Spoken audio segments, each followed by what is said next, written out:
how to get Fidelity-approved notary.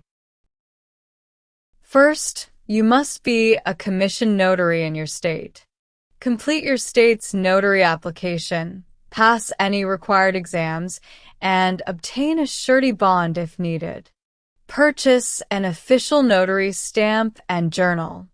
Fidelity often requires medallion signature guarantees, for that you must be affiliated with a participating financial institution, like a bank, credit union, or brokerage firm. If you're an independent notary, you cannot get direct approval from Fidelity. You must work for an approved institution. Contact Fidelity for specific requirements. Fidelity Customer Service. Customers needing notarization should visit a Fidelity branch or an approved medallion provider. That's it. Thanks for watching.